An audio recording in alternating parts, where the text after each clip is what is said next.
ชิวขึ้นเบาเอาสบายดีพี่น้องเด้อมื้อนี้เขามีอันหนึ่งพี่น้องคาใจเขาก็บ่ฮู้เทื่อเขาก็ย่างกายไปกายมาตลอดพี่น้องเดี๋ยวมื้อนี้เขาสิพาพี่น้องไปเบิ่งเด้อถ้าผู้ใดฮู้ก็ฝากคอมเมนต์ว่ามันแม่นหยังพี่น้องเอ้ยเดี๋ยวสิพาไปเบิ่งว่ามันแม่นหยังพี่น้องเอาพี่น้องเอ้ยบรรยากาศก็หน้าบ้านเขาเดี๋ยวมื้อนี้เขาสิพาพี่น้องไปย่างเบิ่งมันจะเป็นตู้อันใดอันหนึ่งนะพี่น้องเขาหันสงสัยเขาคิดว่าจะเป็นบอนซักโทรศัพท์หรือว่าเมี่ยงนี่นะแม่เพิ่นจะวางไว้แคมทางเลยพี่น้องมันจะตั้งไว้แคมทางแต่คนก็กลายไปกลายมาตลอดแต่ก็บ่มีใครเฮ็ดอีหยังนะลำเฮาก็บ่ฮู้ว่ามันสิแม่นอีหยังเดี๋ยวมื้อนี้สิพาไปเบิ่งพี่น้องเลยพอดีย่างเอาเหือนพี่น้องเลยหน้าเหือนเท่านี้แหละอากาศก็คือเก่าพี่น้องเลยเย็นหนาวมีลมอีกมื้อนี้นะพี่น้องเลยย่างไปจากบึดพี่น้องมันก็ไม่ได้ไกลไปไหนดอกอยู่ไปเงินเขาประมาณลักนึงพี่น้องเลยเขาก็สิย่างไปแล้วก็สิท้ายไปเบิ้งพี่น้องเลยคือเก้าพี่น้องเลยชีวิตคนลาวอยู่รัสเซียเด้อกับอากาศหนาวๆคือเก้าพี่น้องเลย เอาฝากคลิปเป็นกำลังใจเด้อพี่น้องเลยเดี๋ยวมื้อนี้สิพาไปเบิ้งพี่น้องเลยถ้าผู้ใดฮู้กะฝากคอมเมนต์หรือว่าทักทายถามก็ได้พี่น้องเลยว่าแม่นอีหยังพี่น้องเลยเขาก็เข้าใจว่าชิแม่นอีหยังนะเพราะว่ามันเขาก็กลายไปกลายมาตลอดนะพี่น้องเขาคิดว่ามันชิแม่นบ่อนแบบป้อนข้อมูลแบบว่าไผ่มีความคิดเห็นอย่างกาซีป้อนใส่เบาะหรือว่าเป็นตู้ซากพี่น้องเอ้าเดี๋ยวสิพาไปเบิ่งพี่น้องเลยแม่นอีหยังกันสิฮู้นำกันเขาก็ต้องมีผู้ฮู้พี่น้องเลยถ้าเขาเอาลงคลิปแบบนี้ต้องมีผู้ฮู้ว่าแม่นอีหยังพี่น้องเลยการเขาบ่เอาลงกาซีเขาก็บ่ฮู้แล้วก็หลายคนก็สิบ่ฮู้ว่าแม่นอีหยังพี่น้องเอ้ยถ้ามีผู้ฮู้แล้วก็ต้องมีคอมเมนต์ฮู้ได้ผู้ใดผู้หนึ่งฮู้พี่น้องเอ้ยวันนี้อยู่รัสเซียเด้ออากาศหิมะก็ตกเบาๆเด้นี่พี่น้องแต่ก็บ่หนาวหลายพี่น้องเอ้ยเพราะว่าในช่วงนี้ก็วันที่10เดือน2แล้วได้นี่พี่น้องวันที่10เดือน2นี่ตอนนี้เดี๋ยวย่างให้เบิ่งพี่น้องย่างไปเบิ่งก็ถือว่าบ่ไก่พี่น้องเลยกับพอดีเรื่องของทำโรงเรียนแล้วก็มีโอกาสเมื่อนี้นะฟ้าแจ้งหลบคักหิมะตกเบาๆคันหิมะบ่ตกนี่จะหนาวให้เนาะพี่น้องเลยแต่อันนี้หิมะตกได้ละกาธรรมดาพอดีย่างไปย่างมา นี่แหละชีวิตอยู่รัสเซียพี่น้องเลยสมเมืองหนาวได้บอลอื่นนี่น่าจะฮ้อนแล้วได้นี่พี่น้องแต่อยู่รัสเซียนี่ยังหนาวพี่น้องเลยแต่คนบ้านเธอก็ยังใช้ชีวิตปกติพี่น้องเลยคือว่าสภาพการมีอย่างก็ยังอยู่ปกติพี่น้องรัสเซียคนประชาชนหรือว่า เศรษฐกิจก็เป็นอยู่ก็ถือว่ายังคงตัวดีพี่น้องรัสเซียหรือว่าเป็นประเทศหนึ่งที่แบบแบบจะไรวะเพิ่นว่าแบบกุ้มตนเองเพิ่งตนเองได้นะพี่น้องเลยซะประเทศรัสเซียสินค้าอาหารการอยู่ก็ถือว่ายังปกติดีพี่น้องเลย เอาเขากำลังย่างไปแล้วก็สีท้ายไปพี่น้องเลยเอาถ้าผู้ใดฮู้ก็เม้นให้ได้เด้อพี่น้องเด้อถือว่ามื้อนี้เขาก็ถือว่ามันก็บ่เป็นเรื่องที่ใหญ่โตมีอย่างดอกพี่น้องแต่หักค่าใจนะท่านเขาบ่ลงก็สิบ่มีให้ฮู้นํแต่ถ้าเขาลงก็สิมีหลายคนฮู้แล้วผู้บ่ฮู้ก็สิฮู้มื้อนี้พี่น้องเลยแต่ความขึ้นของเขาครับอีเขาขึ้นว่าเป็นบ่อนซักโทรศัพท์แต่ไปเบิ่งแล้วมันโบเมียนมันต้องเป็นบ่อนอะไรอันนึงพี่น้องเลยโอ้มีลมอีกจ้ะมีลมพี่น้องเลยเอาเริ่มเฮียนมามันมีเวลาเดี๋ยวนี้กะสือว่าใครพี่น้องเลยเพราะว่าได้ย่างลิ้นย่างหัวได้เบิกบานอยู่บ้านเพิ่นพี่น้องเลยแต่ว่าอยู่รัสเซียก็เป็นประเทศที่กว้างขวางพี่น้องเลยใหญ่หรือว่าไปเที่ยวนี่ก็คุ้มค่าแหละพี่น้องใครไปเที่ยวทั่วรัสเซียได้นะว่าเป็นประเทศที่ใหญ่ที่สุดพี่น้องเลยใหญ่ที่สุดในโลกแหละประเทศนี้นะแต่ละประเทศก็ให้ความสนใจรัสเซียพี่น้องเลยแต่หากน้อยคนสิจะเข้ามาเที่ยวหรือว่ามาเนี่ยเหตุเวียกเหตุการณ์พี่น้องน้อยคนได้สิจะมารัสเซียเพราะว่าแต่เขามาอยู่นี่ก็บ่เคยเห็นคนต่างชาติหรือว่าแบบเป็นนักท่องเที่ยวที่มาเที่ยวนะบ่เคยเห็นบ่คือลาวกับไทยเขาพี่น้อง อยู่ลาวของบ้านเราก็เห็นฝรั่งบ่มีอย่างสิไปเที่ยวบ่อนนั้นบ่อนนี้จะมีพี่น้องแต่อยู่รัสเซียบ่ค่อยเห็นได้นี่คือบ้านเพื่อนพี่น้องรัสเซียใกล้สิฮอดแล้วพี่น้องเดี๋ยวสิถ่ายไปแล้วก็สิถ่ายเบิ่งพร้อมพี่น้องเลยนี่ก็เป็นบรรยากาศเรากำลังย่างไปพี่น้องเลยอันนี้ก็ถือว่าเป็นบ้านเพื่อนพี่น้องตอนสวยๆฟ้ากำลังแจ้งกำลังใสพี่น้องเลยผู้คนก็กำลังไปเวียกไปการพี่น้องเลยบางคนก็เลิกของห้ามโรงเรียนพ่อแม่ไปส่งไปห้ามโรงเรียนก็มีอย่าไปฮอดแล้วสิถ่ายให้เบิ่งพี่น้องยังบ่ไก่ดอกถ้าเบิ่งว่าซีเมนต์อีหยังพี่น้องเลยเฮาก็บ่ฮู้เลยว่าแม่นหยังว่ามันมี2บ่อนพี่น้องจุดนี้มันมี2บ่อนซีเมนต์ตู้อีหยังพี่น้องเลยถือว่าเป็นความที่ตัวเองสิว่าบ่ฮู้หยังก็แม่นพี่น้องเลยแต่ถ้าเฮาลงคลิปแบบนี้ต้องมีครูฮู้พี่น้องเอาถ้าฮู้กันแม่นเด้อฮอดแล้วพี่น้องเอาพี่น้องตอนนี้เฮาก็ย่างมาฮอดแล้วพี่น้องเอ้ยนี่นะพี่น้องมันแม่นตู้อีหยังพี่น้องผู้คนนี่จะเที่ยวไปเที่ยวมาตลอดแต่เขาก็บ่เคยเห็นใครใช้งานจากเพื่อพี่น้องแต่หากบ่แม่นตู้กดเงินแน่นอนพี่น้องเลยนี่เขาคิดว่าเป็นอย่างพี่น้องนี่จะเป็นแบบ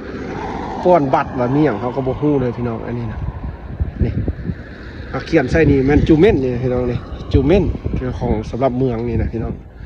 งฮู้ว่าแม่นเอี่ยมพี่น้องก็ถือว่าแบบคนก็ถือว่าย่างไปย่างมาแบบนี้พี่น้องเลยแต่เขาก็บ่ฮู้ได้ว่าแม่นอย่างพี่น้องเลยคือว่าจุดนี้มี2อันพี่น้องเลยเพิ่นจะตั้งไว้แบบอยู่ใจกลางเมืองนี่เลยนะพี่น้องแต่เขาก็บ่ฮู้ได้ว่าแม่นอย่างไรผู้คนก็ถือว่าย่างกายไปกายมาอยู่พี่น้องแต่บ่ฮู้ว่าสิแม่นเอี่ยมนี่ก็ถือว่าตั้งอยู่ในจุดนี้พี่น้องจะมี2ตู้พี่น้องเนี่ยผู้คนก็ถือว่าย่างไปย่างมาแบบนี้พี่น้องแต่เขาก็บ่ฮู้ว่าแม่นตู้อีหยังพี่น้อง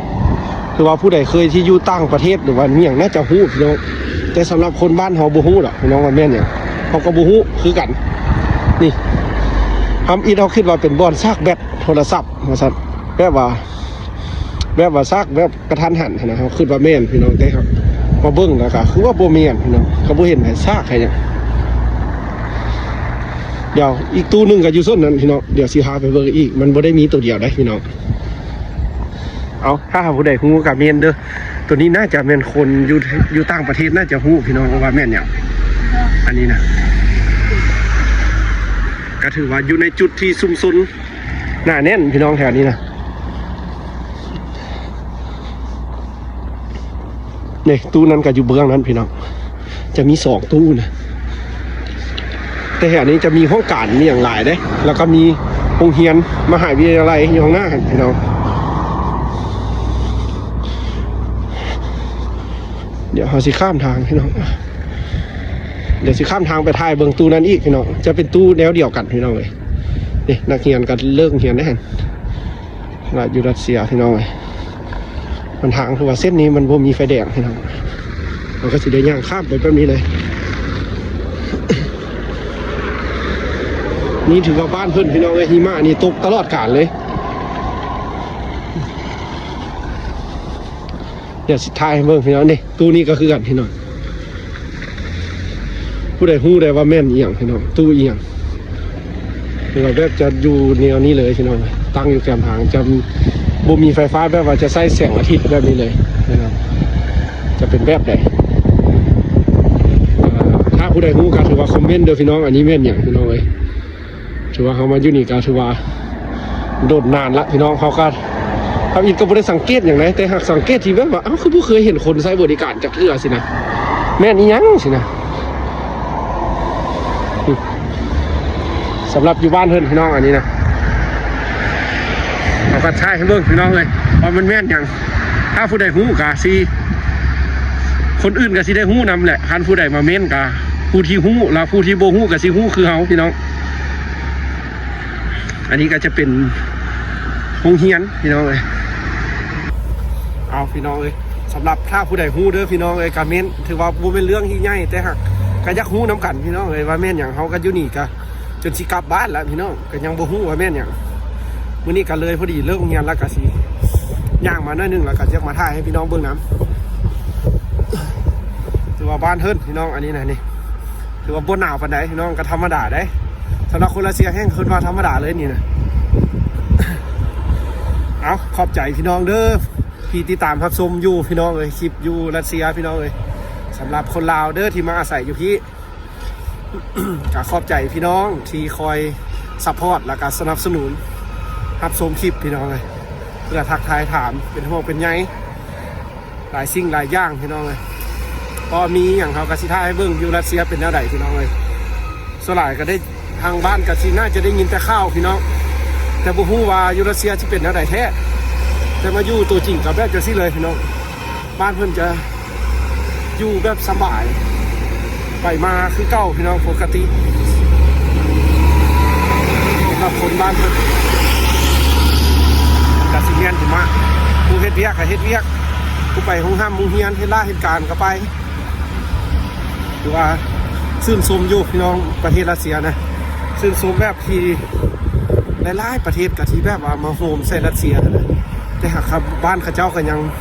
คงโตดีพี่น้องยืนอยู่ผู้เดียวอยู่แต่ก็มั่นคงนะพี่น้องก็ถือว่า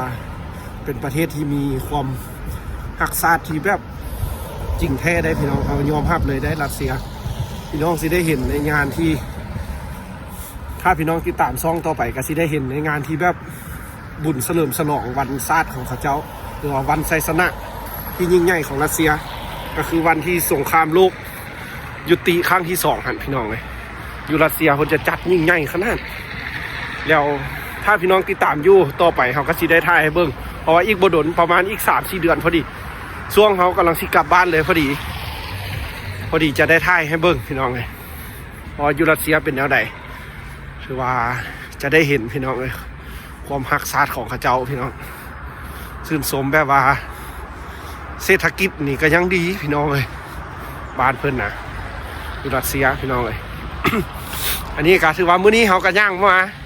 บ่ไก่จากเฮือนดอกพี่น้องแต่มันหักเป็นเรื่องนึงที่ข้างคาใจเขาก็บ่ฮู้ว่าแม่นอีหยัง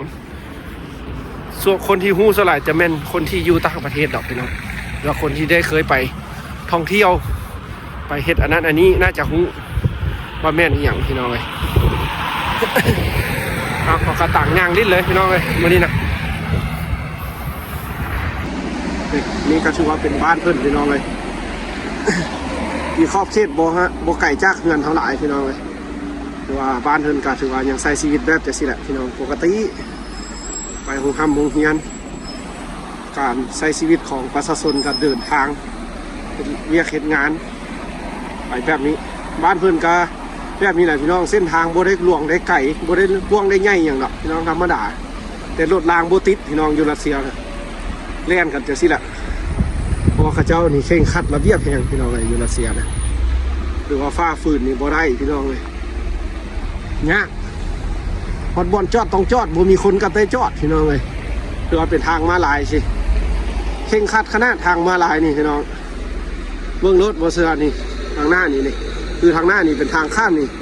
รถแล่นจะสินี่เขาสามารถย่างข้ามนี่ไปสบายเลยพี่น้องเขาย่างไปรถจะจอดให้เองพี่น้องเลยโดยที่เขาบ่ต้องอันแบบว่าย่านนะหรือว่าย่านข้าเจ้าบ่จอดนะข้าเจ้าจอดแน่นอนพี่น้องเลยนี่เห็นบ่ดิคนย่างข้ามเลยได้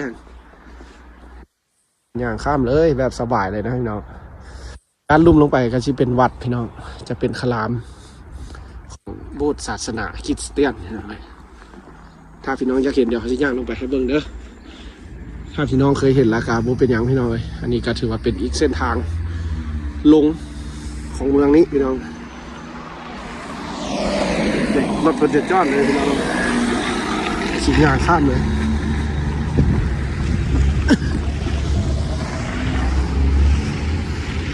ข้าเจ้ากาโบฟ้าดอกพี่น้องอยู่รัสเซียนะถือว่าเคร่งครัดระเบียบการไปมาพี่น้องเลยพี่น้องตอนนี้เขาก็ย่างลงมาจนเลยมาที่ไหนได้นี่ลมพลซับหลายแล้วก็ ใบไปหลายพี่น้องเลยแล้วก็เลยลงมาลุ่มพี่เดี๋ยวชิมาถ่ายวัดให้เบิ่งพี่น้องเลยถือว่าเป็นวัดที่งามเลยบ่อนนี้นะพี่น้องเลย แบบความงามอันนึง ถือว่าในบ้านเพื่อนพี่น้องเลยเงินซานเพื่อนก็เป็นเงินไม้เก่าๆจากสิได้ขึ้นหลังทางหลังเท่านี้ก็เป็นเงินไม้เก่าๆเพื่อนก็อยู่กันได้พี่น้องเลยเพื่อนก็อยู่ในหน้าหนาวแบบนี้เพื่อนก็อยู่จากสิแหละพี่น้อง คนรัสเซีย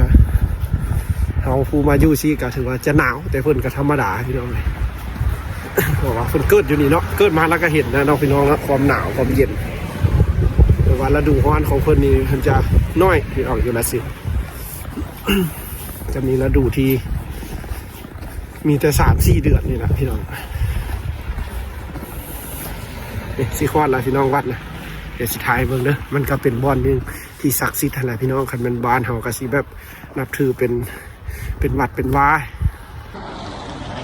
นี่ฮอดแล้วนี่ข้างหน้าเขานี่ผู้คนก็จะมาบ่ขาดพี่น้องเลยจะเป็นสถานที่ศักดิ์สิทธิ์ของชาวคริสเตียนพี่น้องเลยว้าวเพิ่นนับถือขนาดเด้อพี่น้องเลยบ้านเพิ่นถือว่าขอบเขตนี้พี่น้องเลยนี่แต่ว่าเมื่อก่อนเขาก็เคยมาถ่ายแล้วพี่น้องแต่หากเมื่อนี้เขาย่างมาถ่ายอันตู้อันนั้นให้พี่น้องเบิ่งเขาก็บอกว่าตู้มันสิเป็นซองแบบความคิดเห็นของชาวเมืองบ่หรือว่าสิเป็นตู้ซากอันใดอันหนึ่งบ่กับโบแมนครับอีทก็สิคิดว่าเป็นตู้ซากรถซากบ่รถบ่รถไฟฟ้าบ่ครับโบแมนพี่น้องก็บ่เห็นไฟใช้งานอย่างก็เห็นตั้งอยู่หั่นพี่น้องแต่หากตู้กับโบได้แมนว่าตู้เฮได้พี่น้องก็ทำงานอยู่ตลอดพี่น้องก็เห็นไฟหุ่งอยู่แต่บ่ฮู้ว่าเป็นตู้หยัง อันนี้ก็ถือว่าเป็นบ่อนหนึ่งที่อยู่โซนลุ่มพี่น้องเข้าไปในหันจะเป็นหมู่บ้านพี่น้องเข้าไปหันจะเป็นหมู่บ้านเลยสวัสดีก็เบิ่งตามเส้นทางนี้เส้นทางน้อยๆพี่น้องในหันจะเป็นหมู่บ้านของชาวรัสเซียพี่น้องเลยเพิ่นจะอาศัยอยู่เป็นเขตหมู่บ้านเขตด้านหลังเขาจะเป็นเขตตัวเมืองหรือว่าจะมีวัดใหญ่อยู่นี่พี่น้องเลยตั้งอยู่นี่คือบ่อนเฮาถ่ายให้เบิ่งนี่พี่น้องเลยจะเป็นแนวนี้เพิ่นหาเอิ้นคลามพี่น้องเป็นภาษารัสเซียถ้าเป็นภาษาบ้านเฮาเอิ้นอันนี้ก็คือเป็นโบสถ์พี่น้องเป็นโบสถ์บ่อนศักดิ์สิทธิ์ของผู้ที่นับถือชาวคริสต์พี่น้องเลยเอาสำหรับมื้อนี้พี่น้องเลยเขาสิจบคลิปทำนี้เด้อมาฮอดนี่แล้วก็สิจบพี่น้องเลยสิกลับพี่น้องสำหรับมื้อนี้เขาก็สิย่างกลับแล้วพี่น้องเลยสำหรับมาถ่ายตู้นั้นให้เบิ้งพี่น้องถ้าผู้ใดรู้ก็คอมเมนต์พี่น้องเลยคันบ่คอมเมนต์ก็บ่เป็นหยังพี่น้องก็บ่คอมเมนต์เขาก็บ่ฮู้กับบ่ฮู้คือกันพี่น้องเลยแต่ถ้าผู้ใดบ่ฮู้ก็คอมเมนต์เป็นกำลังใจเขาก็ได้พี่น้องเลยแต่ถ้าผู้ใดฮู้ก็ขอบใจหลายๆที่มาเมนบอกเด้อพี่น้องว่าเป็นตู้อย่างเขาโดยเฉพาะความคิดของเขาน่าจะเป็นคนที่อยู่ต่างแดนต่างประเทศเพิ่นจะฮู้เพราะว่าเพิ่นส่วนใหญ่มันจะมีแต่อยู่ทางต่างประเทศดอกแบบนี้ตามความคิดของเขาน่าจะเป็นแบบตู้ที่แบบว่าของให้ประชาชนหันเพราะความคิดความเห็นแบบมีอย่างนะเกิดขึ้นหรือว่ามีอย่างเขายักบอลข้อมูลหรือว่าบอลหับข้อมูลอะไรอันนึงในความคิดของเขาพี่น้องแต่หากซีเมนต์อันอื่นกับโอ้โหสำหรับเขาคิดพี่น้องเลยเอาเดี๋ยวกลับบ้านพี่น้องเลยเจอกันใหม่มื้อหน้าเด้อสำหรับมื้อนี้ขอบใจพี่น้องที่รับชมเขาจนมาฮอดพี่น้องเลยเพื่อพัฒนาตัวเองในอนาคตข้างหน้าเอาพี่น้องขอบใจหลายๆบ๊ายบายเจอกันคลิปหน้าเด้อพี่น้องบ๊ายบาย